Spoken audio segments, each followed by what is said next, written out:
Hello အားလုံးပဲမင်္ဂလာပါကျွန်တော်ရဲ့ UC Sport Channel လေးကနေပြန်လည်ပြီးတော့ကြိုဆိုလိုက်ပါတယ်ကျွန်တော်တို့ဒီတစ်ပတ်မှာတော့ England Premier League ရဲ့ပွဲစဉ်တွေပြီးသွားတဲ့အချိန်မှာကျွန်တော်တို့မှတ်ပေးစရာလေးနဲ့အသင်းတွေရဲ့နှစ်ချုပ်လေးတွေကိုနည်းနည်းပြောကြည့်အောင်အားလုံးလည်းကျွန်တော်တို့လိုက်ပါပြီးတော့ဝေဖန်ကြံပြလို့ရပါတယ်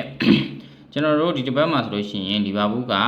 Southampton 3-1 နဲ့နိုင်သွားတဲ့အတွက်အမှတ်ပေးရတဲ့ထိပ်ဆုံးမှာ Arsenal အသင်းထက်တပွဲပိုကစားထားပြီးတော့15မှတ်အကွာနဲ့ပြပြတတဦးဆောင်သွားပြီပဲဖြစ်ပါတယ်ဒါကအင်္ဂလန်ပရီးမီးယားလိဂ်ရဆိုလို့ရှိရင်ကျွန်တော်ဥရောပထိပ်သီးလိတွေ5လိတွေမှာအမှတ်ကွာဟမှုအများဆုံးနဲ့ဥဆောင်ထားတဲ့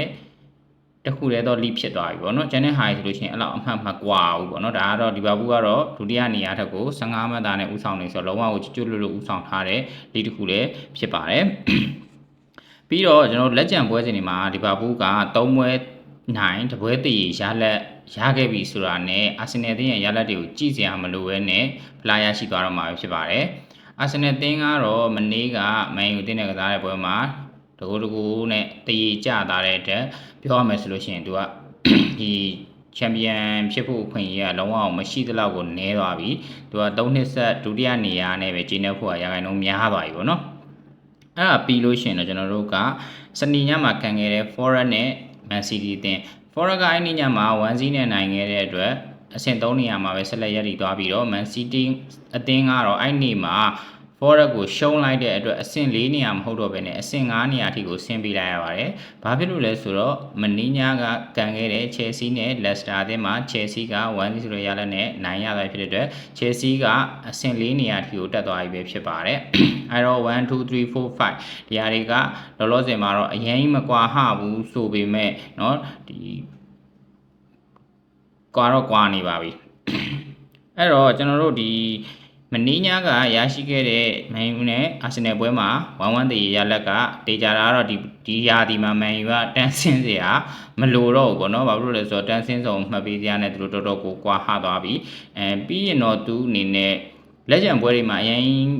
ဒီပုံစံတိုင်းပဲဆက်သွားနေမယ်ဆိုလို့ရှိရင် Conference League တောင်မှဝင်ခွင့်မရနိုင်တော့ပါဘူးတေချာတယ်ဘာဖြစ်လို့လဲဆိုတော့96.890မှာဒီ Champion League Europa League Conference League ဝင်ခွင့်တွေအတွက်ကဒီအသင်းတွေကအမှတ်ကွာဟမှုတိတ်မရှိသေးဘူးနောက်ထပ်နှစ်ပွဲ3ပွဲလောက်ကျွန်တော်တို့ကြည့်ပြီးမှသာလျှင်သိနိုင်မှာဖြစ်ပါတယ်အဲ့တော့တန်းဆင်းစုံမှာဆိုလို့ရှိရင်တော့ကျွန်တော်အောက်ဆုံးအဆင့်20ကSouthampton အသင်းကတော့ရမှ9မှတ်ပဲရရှိထားတာဖြစ်တဲ့အတွက်အဲ့အသင်းကတော့တန်းဆင်းဖို့ရာခိုင်နှုန်းများသွားပြီ18-19မှာတော့ကျွန်တော်ရမှကွာဟမှုက6မှတ်ပဲရှိသေးတယ်6မှတ်ပဲကွာသေးတယ်ဗောနော်အဲ့အတွက်ကိုကျွန်တော်တို့က Wood ရဲ့ IP6 ရဲ့ Leicester ရဲ့ဒီ3သင်းပေါ့ဒီ3သင်းထဲမှာတသင်းကတော့ပရီးမီးယားလိမှာကြံခဲ့အောင်မယ်ဒါပေမဲ့ဘယ်အသင်းကြံခဲ့မလဲဆိုတာပြောဖို့ကလည်းစောနေသေးတယ်သူတို့လည်း2ပွဲ3ပွဲဆက်လက်ပြီးတော့စောင့်ကြည့်ပြီးမှသာလည်းကျွန်တော်တို့အဖြေထုတ်နိုင်မှာပဲဖြစ်ပါတယ်အဲ့တော့ကျွန်တော်တို့ဒီတစ်ပတ်မှာကစားခဲ့တဲ့ပရီးမီးယားလိပွဲစဉ်တွေရဲ့ရလဒ်တွေနဲ့ဒါဖြစ်နိုင်ခြေရှိတဲ့အသင်းအဆင့်ရည်တည်မှုဇယားတွေကတော့ဒီလောက်ပါပဲနောက်ထပ်သတင်းတွေကိုကျွန်တော်နောက်ဗီဒီယိုမှာထပ်ပြီးတော့